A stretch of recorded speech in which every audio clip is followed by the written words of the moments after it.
Quand on arrive à Prague, capitale de la République tchèque, on se laisse envoûter par le pont Charles qui surplombe la Moldao et on comprend tout de suite pourquoi cette ville a été surnommée au fil de son histoire la ville d'or, la mère des villes, la couronne du monde ou encore le rêve en pierre. On se laisse séduire par la succession de styles architecturaux comme le gothique, le Renaissance et le baroque. Et puis, au milieu de ces décors classiques, on va vite percevoir sur certaines façades de magnifiques motifs tout en rondeur et colorés, caractéristiques de la période Art Nouveau. Ce style émane d'un mouvement artistique né en Europe à la fin du XIXe siècle, vers 1890, en réaction contre les dérives de l'industrialisation à outrance, contre sa froide efficacité et sa morale puritaine. Les critères communs à ce style sont la présence de couleurs et d'ornementation inspirées de la nature. Les végétaux sont fréquemment les feuilles du ginkgo biloba. Les animaux représentés sont souvent le paon ou la grenouille. La mosaïque et la céramique sont mises à l'honneur. Ce style va développer la représentation fréquente de la femme, bien en chair, qu'il va dévoiler parfois dénudée, en contraste avec les tenues strictes de l'époque.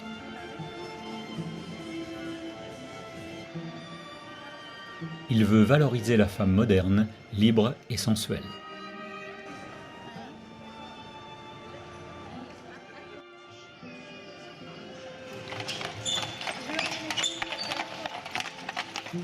À Prague, les audaces du Jugendstil s'associent harmonieusement à l'architecture ancienne.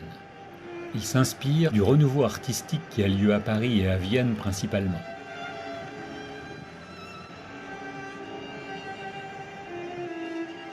À côté des formes courbes se dessinent des lignes géométriques et plus anguleuses, inspirées des civilisations égyptiennes et babyloniennes, très en vogue. Ici la maison topique avec ses guirlandes au fronton.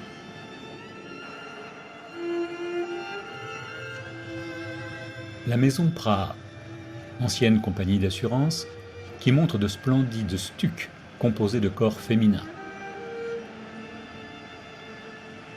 Sans oublier l'affiche qui fit la renommée du Pragois Alphonse Mucha. Cet artiste viendra à Paris pour poursuivre ses études et il y décrochera un contrat d'affichiste de Sarah Bernhardt au Théâtre de la Renaissance.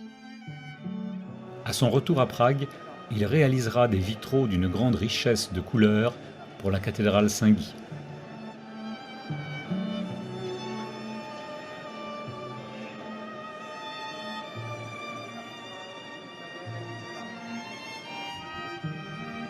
Alphonse Mucha participera à la décoration de la maison municipale.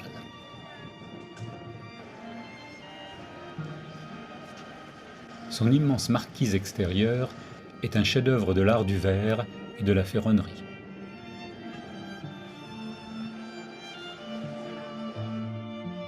La maison municipale a été construite de 1905 à 1911 dans le style Art Nouveau pour affirmer le prestige de la ville et offrir des lieux de concert, de réunion, de détente.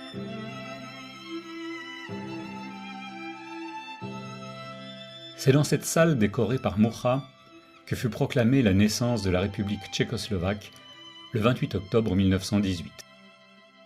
C'est aussi ici qu'ont eu lieu, suite à la révolution de velours de fin 1989, les négociations entre les représentants du Forum civique de Václav Havel et ceux du Parti communiste tchécoslovaque.